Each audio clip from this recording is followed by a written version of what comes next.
여러분 안녕하세요. 이번 시간에는 요한계시록 21장 22절 23절 말씀을 나누어 보도록 하겠습니다. 하나님의 임재로 충만한 거룩한 성 새 예루살렘, 이런 내용이 되겠습니다.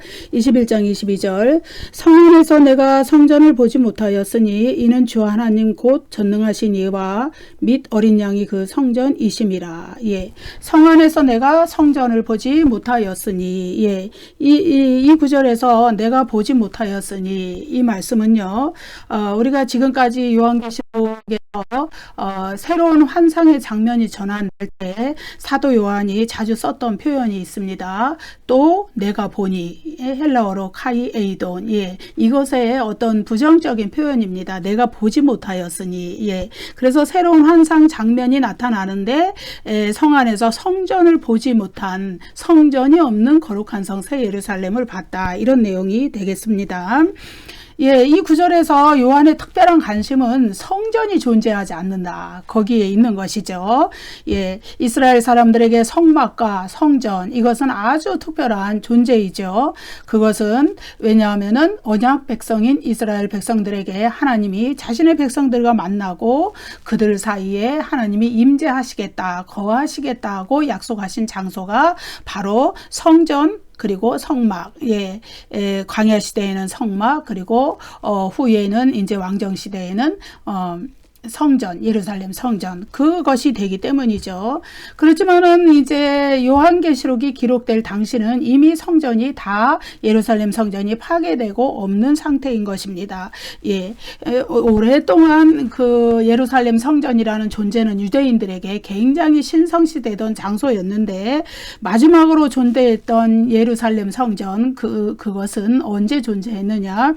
AD 70년 로마의 티투스 장군, 디도 장군, 그에 의해서 파괴되면서부터 예루살렘 성전은 완전히 무너지게 되고, 그래서 그들은 성전이 없는 시대에, 이미 요한계시록은 AD 90년대 중반에 기록되었기 때문에 이미 성전이 없는 시대에 그들은 살고 있는 것입니다. 자, 이제 장차 새 창조의 세상이 도래할 때 하나님께로부터 하늘에서 내려온 거룩한 성 새 예루살렘, 그곳에는 성전이 별도로 없다. 이 성전이라는 건 물리적인 성전, 눈으로 보이는, 우리가 볼 수 있는 건축된 그런 성전을 이야기하죠. 이미 대제사장이신 예수 그리스도께서 십자가에 죽으심으로써 자신을 속죄제물로 드려서 속죄제사를 완성하셨기 때문에 돌로 건축된 물리적인 성전, 예루살렘 성전, 거기서 드리던 희생제사, 속죄제사, 이런 것들은 이미 그 역할을 다 했고 역사 속으로 사라진 그런 상태이다, 우리가 그렇게 알 수 있지요. 그런데 새 예루살렘 성전에는 더욱이 하나님과 어린 양이 친히 성전이 되신다, 이렇게 나와 있습니다. 그렇기 때문에 물리적인 성전이 존재할 이유는 전혀 없다.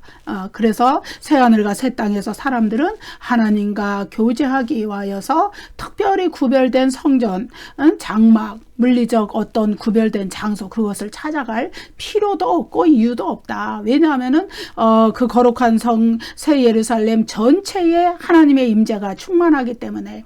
우리가 성전의 역할은 뭐냐 하면은, 죄 있는 인간들이 너무나 죄가 많기 때문에 하나님이 아무데나 임재하실 수 없다. 그래서 구약시대에 그 성전에 임재하신 거예요. 구별된 장소로서 거룩한 하나님의 영광이 임재하던 장소가 바로 그 성전이고 지성소고 그런 것이죠. 그러나 이제 거룩한 성 새 예루살렘은 도시 전체가 그러한 거룩한 장소가 되고, 그리고 하나님과 어린 양이 이제 구원이 완성되었고, 죄가 영원히 분리되어서 불못으로 떨어지고 사탄이 영원히 분리되어서 자기 곳으로 갔기 때문에 이제는 죄가 없는 그 세상에서, 사탄이 없는 그 세상에서 하나님은 어디에나 임재하시고, 하나님의 임재가 온 성에, 새하늘과 새 땅 전체에 충만한 그런 경우가 되겠습니다. 이는 주 하나님 곧 전능하신 이와 및 어린 양이 그 성전이심이라. 여기 이제 가르로 시작하죠. 이 가르라는 거는 왜냐하면 뭐뭐 때문이다, 이런 접속사입니다. 그래서 이 가르는 뭐냐 하면은, 그래서 앞구절과 연결을 해본다면, 성 안에서 내가 성전을 보지 못했다, 사도 요한이 보지 못했다. 그 이유는 왜냐하면 하나님과 어린 양이 그 성전이시기 때문이다. 이렇게 번역할 수가 있는 것이죠. 그래서 하나님과 어린 양이 임재하신 새 예루살렘이라는 도시 자체, 그것이 지성소, 하나님이 임재하시는 지성소가 되는 것이고, 그리고 모세의 성막의 지성소, 또 솔로몬 성전의 지성소, 예루살렘 성전의 지성소, 그것이 말씀드리기를 입방체 모양을 하고 있다. 정육면체의 길이와 너비와 높이가 같은 정육면체 모양의 그것을 가지고 있는데, 바로 거룩한 성 새 예루살렘도 그러한 정육면체 모양의 입방체를 가지고 구약의 성막이나 성전의 지성소와 똑같은 모양을 하고 있다. 이렇게 말씀드렸습니다. 그렇지만은 이제 구약의 성막 혹은 구약의 예루살렘 성전 이런 곳에는 1년에 한 번 대속제일에 대제사장이 백성을 대표하여서 들어가는 그날을 제외하고는 누구도 그 하나님의 임재 앞에, 거룩한 임재 앞에 설 수가 없고 지성소에 들어갈 수가 없었어요. 그러나 거룩한 성 새 예루살렘은 대제사장뿐만이 아니라 제사장은 모두가, 구원받은 백성 모두가 제사장이 되는 것이죠. 그들 전체가 누구든지 각자가 하나님의 임재가 충만한 그 거룩한 성 새 예루살렘에 살고 있기 때문에 제한 없이 하나님께 가까이 갈 수 있는 그런 특권, 그런 복을 누리는 것이 거룩한 성 새 예루살렘이다. 그렇게 우리가 알 수 있는 것이죠. 하나님의 영광의 빛은 새 예루살렘 성에 어느 특정 구역에만 비추는 것이 아니라 온 성의 구석구석에 스며들어 있고, 그리고 하나님은 새 예루살렘 성의 그 어느 곳에나 충만하게 임재하시고, 단지 그래서 구원받은 성도들이 새 예루살렘 성의 어느 장소에 있든지 거기에 그 성 안에 있다는 것만으로도 하나님의 임재 속에 같이 있는 것이 되는 것이죠. 그래서 온 성에 충만한 하나님의 임재로 인해서 성도들은 직접적으로 하나님과 은밀하고 친밀하고 직접적으로 가까운 그런 교제, 그런 교제를 나누면서 그 삶을, 영생의 삶, 부활의 삶을 누릴 수가 있다는 것이죠. 그래서 하나님의 이 충만하고 영원한 임재가 새하늘과 새 땅, 거룩한 성 새 예루살렘 성에 영원히 지속되기 때문에 이것이 구원받은 성도들이 누리는 최후의 최종적인 영원한 천국의 모습이 되는 것입니다. 그래서 우리가 이 세상에 죄가 들어온 것은 하나님의 생기를 불어넣어 줘서 인간을 영적인 존재로 창조하신 하나님께 죄를 지었기 때문에 인간에게서 그래서 인간이 하나님과 하나가 되지 못하고 하나로 연합되지 못했을 때 그에게 아픔과 슬픔과 고통과 사망이 찾아왔지만은 죄의 결과로, 그러나 이제 그런 모든 것들이 다 해결된다는 것이죠. 언제? 역사적 종말에 그리스도의 재림 때. 그래서 전체 인류가 부활하고 부활한 신령한 몸과 영혼이 결합돼서 들어가는 새하늘과 새 땅에 이제 다시는 그 아픔과 고통과 사망이 없다. 왜냐하면은 그것은 죄의 결과로 왔고 사탄의 미혹으로 왔는데 그들은 모두 불못으로 격리돼서 새 예루살렘 성 바깥에 있기 때문에 그렇다는 것을 말씀드렸습니다. 인간에게 그래서 하나님과 어린 양이 친히 성전이 되어 주신다. 그거는 이제 친히 성전이 되어 주신다는 의미는 뭐냐 하면은 하나님이 친히 임재하신다는 의미입니다. 하나님이 친히 그 가운데 임재하셔서 그들과 함께 계신다는 의미가 성전이 되어 주신다는 그런 의미예요. 왜냐하면은 구약 성경에서 그 성전의 지성소를 구별한 것은 그곳에 하나님이 임재하는 장소이기 때문에 그렇거든요. 이제는 그 물리적인 장소에 제한받지 않고 새하늘과 새 땅에서 영원한 천국에서 하나님은 어디에나 임재하신다. 그 모든 그 거룩한 성 새 예루살렘 전체가 거룩하기 때문에 하나님은 구별된 특별한 장소에 임재하는 것이 아니라 전체에 충만하게 임재하시기 때문에. 그런데 이 하나님과 어린 양이 친히 그렇게 그들의 구원받은 백성에게 복이 되어주시는, 성전이 되어주시는 복이 임한 것은 첫 번째 그리스도의 십자가의 구원 사역으로서 이루어졌습니다. 그래서 갈보리 십자가에서 예수 그리스도께서 자신을 속죄 제물로 드려서 인간의 죄를 대신 지시고 대속의 그 은혜, 구원의 은혜, 속량의 은혜를 베푸셨을 때 구약의 성전을 통하여서 하나님이 이루시고자 했던 속죄, 구원 이런 것들이 다 성취되었다는 거예요. 그리스도의 십자가 속죄 사역에서. 그래서 이제 구약의 대제사장만이 지성소에 들어갈 수 있는, 그것도 대속죄일에 1년에 한 번 1차 대속죄일에만 들어갈 수 있었던 그런 권한을 누렸던 것과 달리 그리스도의 구속사역이 십자가에서 완성된 이후에는 그리스도를 믿음으로 믿는 누구든지 이제 하나님의 지성소라고 할 수 있는 하나님의 보좌, 그 앞에 나아가서 기도와 찬양과 예배로 하나님의 임재를 경험하는 것이죠. 지금 우리가 사는 시대는 성령을 통하여서 그것을 경험하는 것입니다. 그런데 이제 새하늘과 새 땅, 새 예루살렘 성에서는 성령을 통하여서 영적으로 경험하는 것이 아니에요. 그때는 물리적인 경험을 같이 하는 것입니다. 왜냐하면은 그때의 역사적 종말에 이제 그리스도의 재림이 이루어지고 우리 인류 전체가 부활했을 때 우리의 부활한 몸, 그 몸은 신령한 몸이지만 또한 물리적인 몸이에요.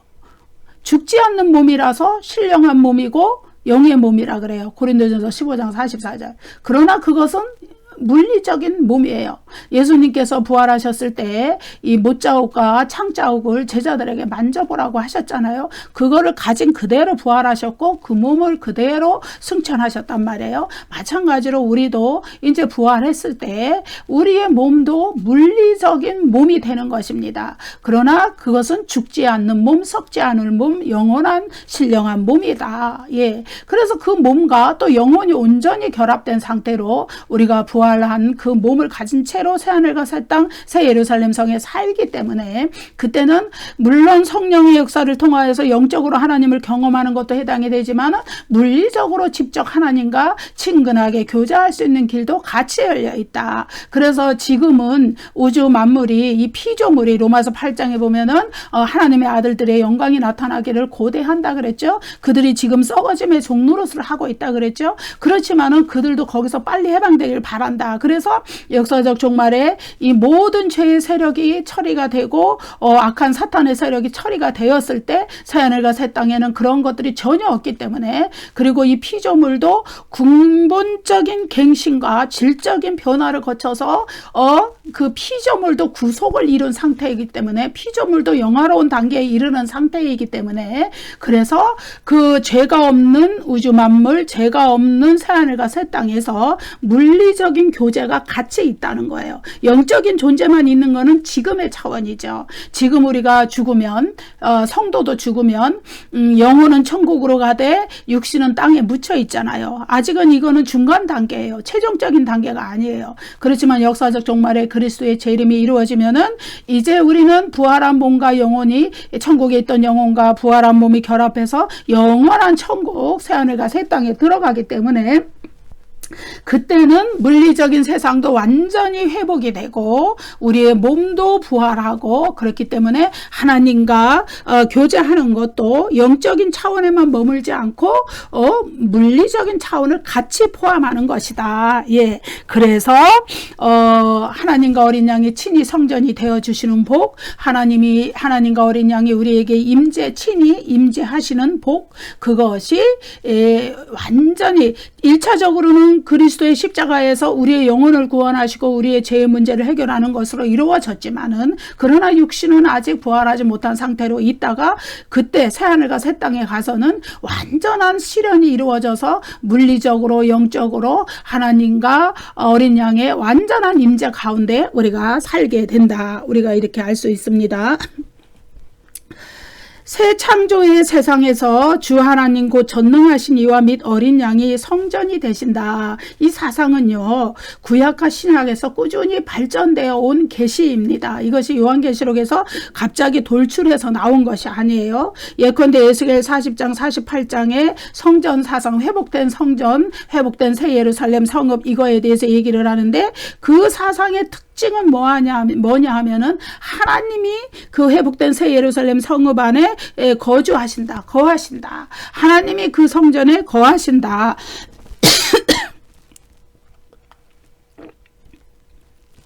그것이 그 사상의, 에스겔 사상의 특징이에요. 예. 그래서 에스겔서의 마지막 구절은 48장 35절인데, 그것은 회복된 종말론적 성읍, 새 예루살렘을 무엇이라 이름을 부르냐? 여호와 삼마, 이렇게 불렀어요. 그 의미는 뭐냐? 여호와께서 거기 계신다, 그런 의미예요. 여호와께서 거기 계시다, 거기 계신다. 예. 여호와 삼마, 예, 그런 거예요.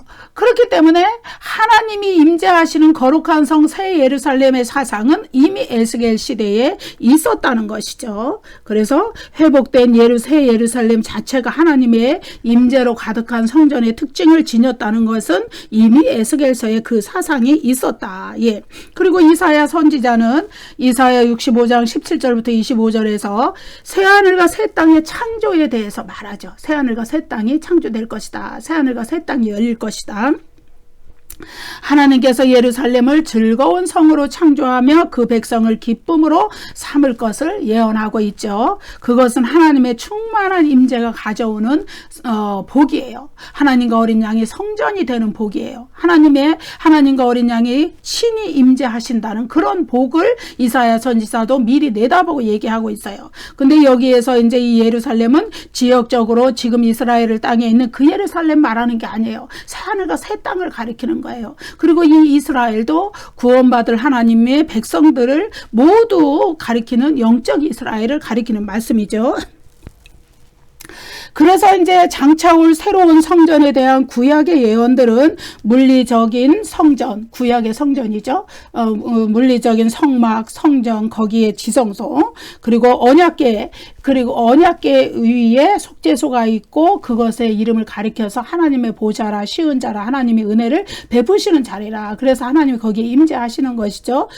그것을 대체하는 신약의 사건으로 인하여서 1차적으로 성취되었죠. 그 사건이 뭐예요? 그리스도께서 십자가와 부활로, 예, 이제 인간의 죄를 그 구약의 성막 지성소에서, 성전 지성소에서 이루어졌던 인간의 속죄사역, 그것을 자신을 친히 몸으로 들여서 속죄제물을 들여서 성취하신 그리스도의 대속의 은혜로 인하여서 인간에게 속죄의 길이, 완전한 속죄의 길을, 영원한 속죄의 길이 열렸고 인간에게 구원의 길이 영원히 열려버린 그 사건, 그것으로 인하여서 구약의 성전 제도, 대제사장 제도는 1차적으로 그 역할이 끝나버린 거예요. 예. 그것을 잘 내다본 설명해주는 구절이 요한복음 2장 19절에서 22절이거든요. 읽어보겠습니다. 예수께서 대답하여 이르시되 너희가 이 성전을 헐라 내가 사흘 동안에 일으키리라.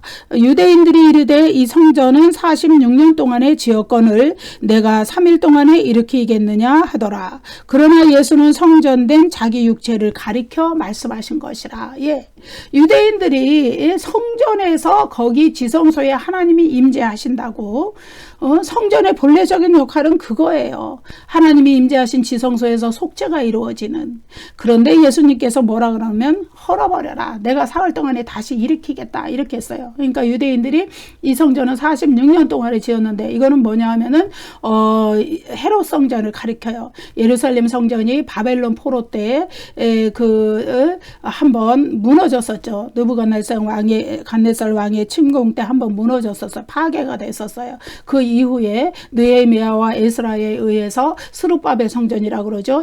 성전 재건이 됐었어요. 그것이 2차 예루살렘 성전이에요. 그리고 헤롯 왕 시대에 유대인들의 마음을 얻고자 해서 헤롯 왕이 46년 동안에 성전을 다시 재건한 거예요. 그것이 헤롯 대왕 헤롯 성전이에요. 예루살렘 성전의 제3성전이죠. 세 번째 성전이라고 할 수 있죠. 그런데 그것을 46년 동안에 지었는데 네가 3일 동안에 일으키겠느냐 이러니까 예수님께서 뭐랬느냐? 예수는 성전된 자기 육체를 가리켜 말씀하셨다. 이건 무슨 얘기냐 하면은 자기 자신이 십자가에 달려서 인간을 위한 구속사역을 완성하시고 사흘 만에 부활하는 것, 그것을 사흘 만에 내가 다시 성전을 일으키겠다 이렇게 말씀하신 거예요. 그러니까 뭐냐 하면은 구약시대에 성전의 지성소가 해왔던 인간을 위한 속죄사역, 하나님의 임재, 하나님의 영광이 임하는 그 장소, 그 모든 역할, 대제사장 제도가 해왔던 그 모든 속죄와 중보의 역할을 예수님이 자기의 십자가의 부활과 죽음과 부활로서 성취하시겠다 이 말씀이에요. 그래서 그 이후에 어떻게 됐느냐? 예수님이 십자가에 달려 돌아가실 때 복음서에 보면은 성전 휘장이, 예루살렘 성전의 휘장이 둘로 찢어져 버렸다고 그랬잖아요. 그건 뭐냐 하면은 이제 지성소로 들어가는 길이 여기서 성전 휘장은 둘째 휘장을 이야기해요. 그러니까 성소에 들어갈 때 첫 번째, 그러니까 성전 뜰에서 성소에 들어갈 때 첫 번째 휘장이 있죠. 그 다음에 성소에서 둘째 구획이라고 그러죠. 지성소에 들어갈 때 또 휘장이 있어요. 그런데 이 휘장은, 둘째 휘장, 이 휘장은 아무나 열고 못 들어가는 거예요. 대제사장이 1년 1차 대속죄일에만 들고 들어가는 거기 때문에 그것은 출입이 엄격히 통제된 그거였어요. 그런데 예수님이 십자가에 달려 돌아가실 때 그것이 쫙 찢어져 버리시는 거예요. 찢어져 버려서 그것은 무엇을 의미하느냐? 아무나 지성소에 들어갈 수 있다 이거예요. 하나님의 보좌 앞에 아무나 나아갈 수 있다. 아무나 예수 그리스도의 이름으로, 예수 그리스도를 믿는 믿음으로, 왜냐하면 그리스도께서 우리를 위한, 우리의 죄를 속죄하기 위한 완전한 속죄제사, 영원한 속죄제사를 갈보리 십자가에서 완성하셨기 때문에, 그것이 이제 예수 그리스도께서 사흘 만에 성전을 일으키겠다, 그런 말씀의 의미인 것입니다. 그래서 그리스도께서 십자가의 죽음과 부활로서 그 성취하신 구속사역, 그것은 이제 구약의 그 물리적인 성전, 눈에 보이는 성전, 그 성전들이 가지고 있었던 기능을 다 성취하시고 그들의 역할을 끝내신 거예요. 종결시킨 거예요. 그래서 구약의 수많은 속죄제사가 이루어졌지만은 그리스도의 속죄제사를 그래서 최종적인 속죄제사다 이렇게 이야기를 하는 거예요. 더 이상 속죄제사는 필요가 없다. 이제는 믿음으로 그리스도께서 우리의 죄를 위하여서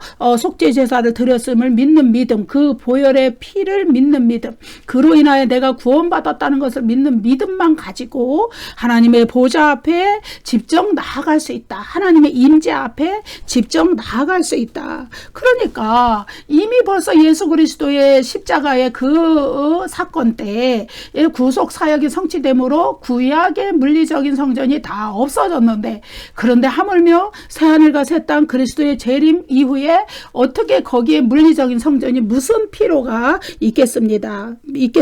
없는 거예요. 당연한 것이죠. 단번에 영원하고 최종적인 희생제사로 속죄사역을 성취하시고 인간에게, 히브리서에서 이 얘기를 아주 자세하게 하고 있죠.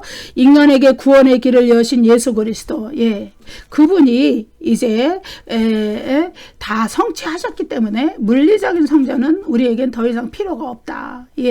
그럼 우리가 지금 다니는 교회는 예배당이에요. 하나님을 예배하기 위한 예배당이지 구약 시대에 의미했던 성전이 아니에요. 여러분 그걸 잘 기억하셔야 될 줄로 믿습니다. 지금도 성전이라고 부르시는 분들이 많아요. 근데 그건 구약적인 의미고 그 역할은 이미 예수님께서 다 성취하셨기 때문에 우리는 그냥 모여서 교회당, 예배당, 이것이 맞는 거예요. 모여서 예배 드리기 위한, 모여서 모임을 하기 위한 그런 장소가 교회이고 예배당이다. 성전은 아니에요, 여러분. 자, 그래서 계시록 21장 22절 최종 형태의 성전이 나타나는 거죠. 그것은 바로 뭐냐? 물리적으로 건축물을 가지고 구별된 장소로 어떤 제한적인 장소를 만들어 놓은 게 아니라 하나님 곧 전능하신 이와 및 어린 양이 성전이 되신다. 친히 성전이 되신다.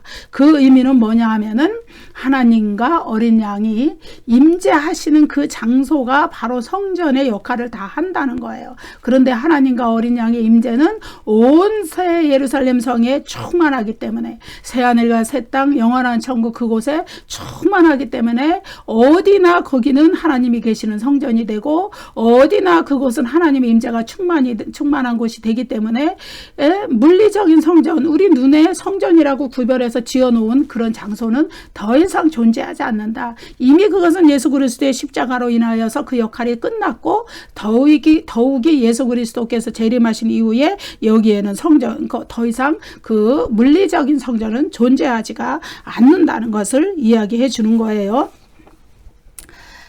이제 계시록 21장부터 22장 5절에서 사도 요한이 에스겔 40장 48장에 그 성전, 미래의 성전이 어떤 형태라는 거를, 그 사상을 가져오면서도 그 성전에 대한 자세한 규례나 자세한 내용들, 정보들을 다 이렇게 생략하고 있는 것은 뭐냐 하면은 이제 장차올 그 영원한 천국의 새 하늘과 새 땅의 그 성전은 물리적이고 지역적인 형태를 갖춘 문자 그대로의 성전이 아니라 하나님과 어린 양의 충만한 임재 안에서 성취된 그런 성전이기 때문에 그런 것입니다. 예.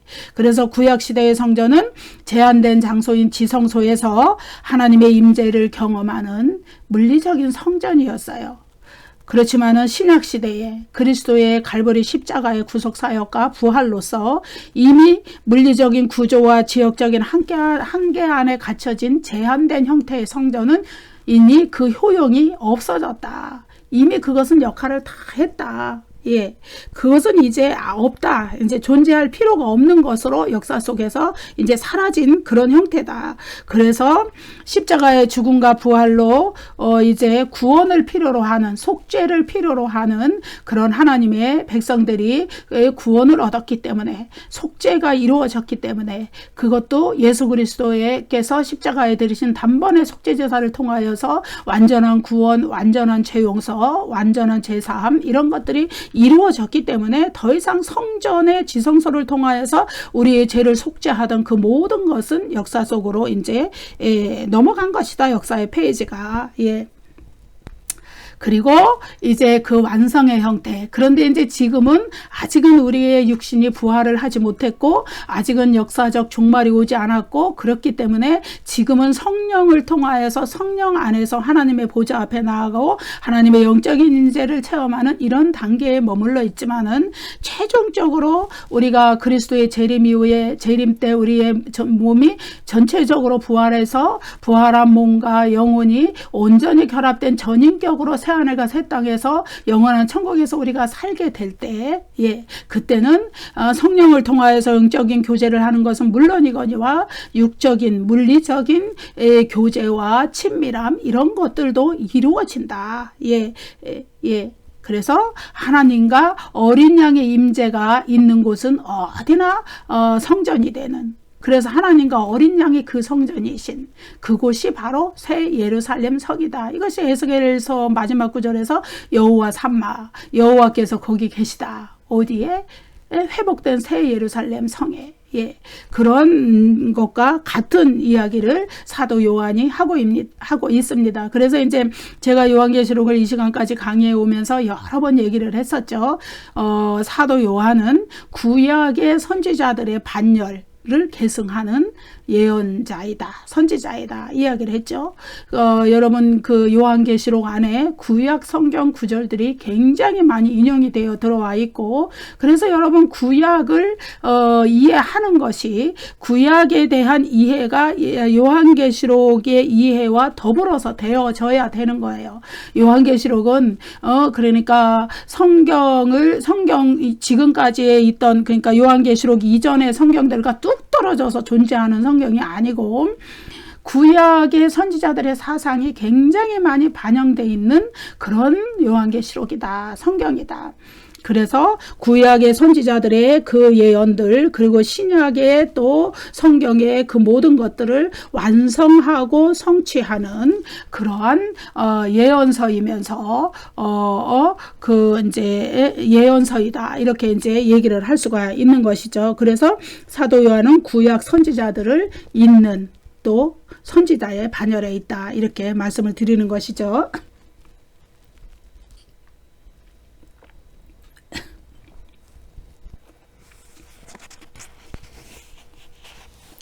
자, 21장 23절 읽어보겠습니다. 그 성은 해나 달의 비침이 쓸데없으니 이는 하나님의 영광이 비치고 어린 양이 그 등불이 되심이라. 예. 이제 빛을 제공하는 어떤 원천, 해나 달이나 별이나, 예. 어떤 그런 원천이 비추는 빛도 하나님의 영광과는 감히 비교조차 할 수 없다. 이런 사상을 여기에서 나타내 주는 거예요. 예.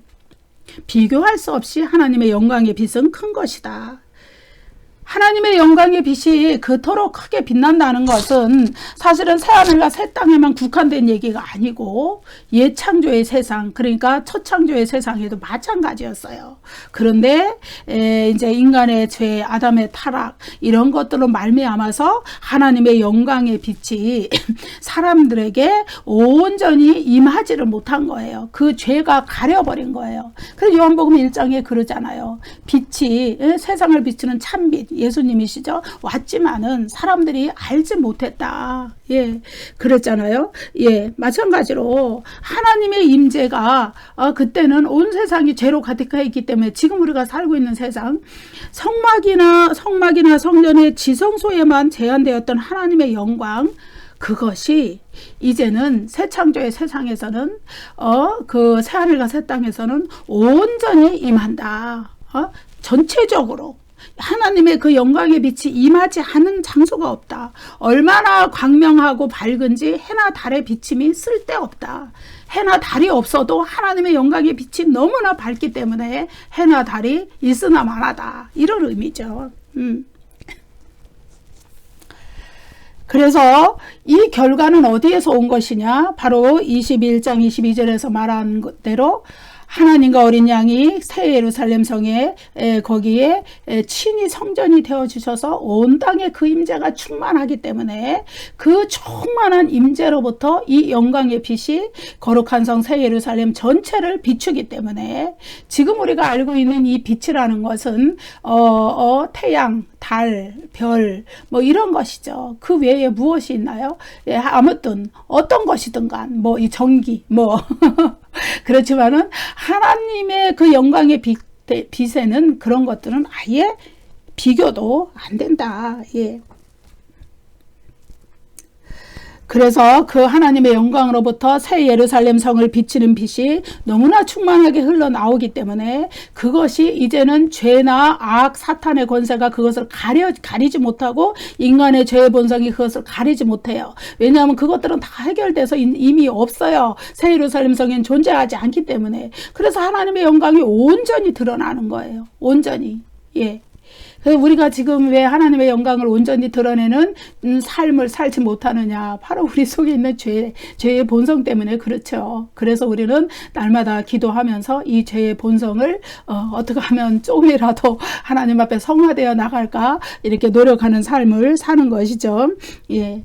그래서 에스겔은 환상 속에서 미래에 하나님의 그 성전에서 여호와 하나님의 영광이 온 성전에 가득하고 새 예루살렘 성에 가득한 그런 하나님의 영광의 빛 그러한 것들을 보았는데 그러한 것들이 온전히 성취되는 것은 새 예루살렘 성이다. 인간의 죄의 문제가 완전히 해결되지 않고 사탄이 완전히 해결되지 않고서는 하나님의 영광은 온전히 다 비칠 수가 없다는 거예요. 하나님의 영광은 그때 새로 만들어진 것이 아니에요. 본래부터 가지고 계셨던 것이에요. 예. 그래서 예수님이 오실 때도 그 빛을 가지고 이 세상에 오셨지만은 죄로 가득한 인간이 예수님을 알지 못했던 것처럼, 흑암으로 가득한 인간이 알지 못했던 것처럼 지금 우리가 살고 있는 세상도, 첫창조의 세상도 죄가 가득한 세상이라서 하나님의 영광이 비추어도 알지 못하는 그런 삶을 우리가 살고 있는 것인데, 그것이 하나님의 영광이 온전히 비추고 드러나는 그런 세상은 바로 새하늘과 새 땅에서 온다. 예. 그래서 에스겔의 예언도 온전히 성취되는 날은 바로 새하늘과 새 땅이다. 영원한 천국. 그래서 이 계시록 21장 23절은 22장 5절에서 이제 또 나오거든요. 거기 이제 새 예루살렘 성 거기 나오죠. 그것과 동일한 형태의 본문이에요. 두 본문이 같아요. 22장 5절에 읽어보면은 등불과 햇빛이 쓸데없으니 이는 주 하나님이 그들에게 비치심이라. 21장 23절 다시 읽어보면은 그 성은 해나 달의 비침이 쓸데없으니 이는 하나님의 영광이 비치고 어린 양이 그 등불이 되심이라. 같은 내용을 가지고 있는 본문. 그래서 이것을 다시 한번 명확히 해주기 위하여서 이제 새 예루살렘 성에 대해서 마지막 묘사를 하는 22장 5절에서 다시 한번 등불과 햇빛이 쓸데없으니 이는 주 하나님이 비치심이라. 그들에게 비치심이라. 이렇게 이제 묘사를 해주는 것이죠. 그 성은 해나 달의 비침이 쓸데없으니, 이 구절을 이제 기록된 그대로, 문자 그대로 해석한다면, 예, 그러면은 새 하늘과 새 땅, 새 우주, 여기에는 해와 달이 없는, 하늘이 해와 달이 없는 세상이다, 이렇게 해석할 수도 있죠. 그렇지만은 우리가 요한계시록의 모든 것들이 상징으로, 비유로 이렇게 묘사된 것을 우리가 기억한다면은 이 구절도 비유적 묘사로 해석이 돼요. 그렇다면은 새 하늘과 새 땅에는 실제적으로는 그 새로운 우주에는 해와 달이 실제로 있을 수도 있고 없을 수도 있는 거예요. 예, 그건 그때 가봐야 아는 거죠. 예, 그거는 그러면 여기에는 비침이 쓸데없다, 해와 달의 비침이 쓸데없다, 이런 비유적 표현을 통해서 사도 요한이 나타내고자 하는 요지가 있어요. 별도로. 그거는 뭐냐면 하나님의 영광이 해와 달의 비침이 쓸데없을 정도로 그렇게 광명하게 찬란하게 빛난다. 그것을 강조하기 위해서 해와 달의 비침이 쓸데없다, 이렇게 표현을 한 것입니다. 그래서 하나님의 영광은 이제 해나 달이나 어떤 창조된 빛들, 그런 것들의 비침이 쓸데없을 정도로 거룩한 성 새 예루살렘에서 밝게 빛난다. 전기도 필요 없겠죠. 그때 되면은 왜 하나님의 영광이 다 비춰주시니까, 예, 그런 이야기를 하고 있는 것입니다. 이는 하나님의 영광이 비치고 어린 양이 그 등불이 되심이라. 여기 이것도 가르라는 헬라어 접속사로 시작을 해요. 왜냐하면 뭐뭐 때문이다. 바로 이 구절은 뭐냐 하면은 새 창조의 세상에 해나 달의 비침이 쓸데없는 이유가 무엇인가를 설명해 주는 것이죠. 이 구절을 다시 해석해 보면은 왜냐하면 새하늘과 새 땅에 하나님의 영광이 비치고 어린 양의 그 등불이 되시기 때문이다. 그래서 해와 달이 쓸데없다, 그 얘기를 하고 있는 것이죠. 여기서 이제 이 구절에서 어린 양은 하나님과 동일 본질로 소개가 되는 거예요. 하나님도 영광의 빛을 가지고 있고 어린 양이 그 등불이 되신다는 것은 어린 양도 그 영광의 빛을 가지고 있다는 거예요. 어린 양은 이제 이 흑암의 세상에 와서 십자가의 죽음과 부활을 통해서 인간에게 구원의 참 빛을 비춰주신 분이시죠. 그리고 그 어린 양은 새 예루살렘에서도 구원받은 성도들에게 이렇게 등불이 되셔서 빛을 비춰주시는 분이시다. 예. 하나님의 영광이 새 예루살렘 성의 빛이 되신 것처럼 어린 양의 등불도 새 예루살렘의 빛이 되신다. 그래서 하나님의 영광의 빛과 어린 양의 등불은 동등하게 새 예루살렘의 빛이 된다. 그래서 새 예루살렘 성에서 하나님의 신격과 어린 양의 신격, 그래서 성부 하나님, 성자 예수님은 똑같은 성격을 가지고 계시다는 것을 이 표현을 통해서 나타내 주는 것이죠. 어린 양이 교회의 등불이 되신다는 것은 지금도 이루어지는 일이죠. 어린 양이, 그러니까 예수 그리스도의 구원의 빛이 없다면 우리 교회 공동체가 있을 수가 없고 구원받은 성도들이 있을 수가 없기 때문에. 그런데 지금 새 예루살렘에서도 그 구원받은 성도들, 여기서 어린 양이 등불이 되어 주신다는 건 구원받은 성도들에게, 새 예루살렘 성 자체가 구원받은 성도들의 공동체라 그랬는데 그들에게 등불이 되어 주신다, 빛이 되어 주신다. 그래서 새 예루살렘 성에서는 인위적이고 자연적인 것은 햇빛이나 등불, 햇빛이나 달빛, 별 이런 빛이겠죠. 그리고 인위적인 불빛은 전기 이런 것이겠죠. 이런 것들이 굳이 필요하지 않다. 너무나 광명한 빛이 있기 때문에. 그리고 항상, 그리고 영원히 하나님의 영광의 빛 안에, 그리스도의 등불 안에 우리가 있을 것이기 때문에. 그래서 새 예루살렘 성에서는 21장 25절에 보면 밤이 없다, 그렇게 표현이 되잖아요. 여러분, 새 창조로 인한 새로운 우주 안에서 확실히 지금의 우주와는 다른 것이죠. 창세기에 보면은 이 낮과 밤이 쉬지 않고 계속된다 그랬잖아요. 그런데 이제 그때에는 밤이 없다, 이렇게 나오죠. 새 예루살렘 성에서는 새 창조로 인한 새로운 우주 안에서 이제 이러한 것이 완전히 실현이 되는 것이에요. 그러니까 인간의 부활, 인간의 영화만 이루어지는 것이 아니라 이 물리적인 세계, 자연 세계, 우주 만물도 이렇게 변화가 된다는 것을 우리가 알 수 있습니다. 그렇지만은 이제 그때에 우리가 누릴 것을 우리가 소망하면서 믿음을 가지고 그 세계를 소망하면서 살아가지만, 지금도 성령 안에서 깨어있는 자들에게 하나님의 그 영광의 빛은 임하고 그 하나님이 임재하시고 그러한 기쁨을 맛보면서 우리가 살아가는 것이죠. 여러분, 감사합니다. 다음 시간에 또 뵙겠습니다. 구독과 좋아요를 많이 눌러주세요.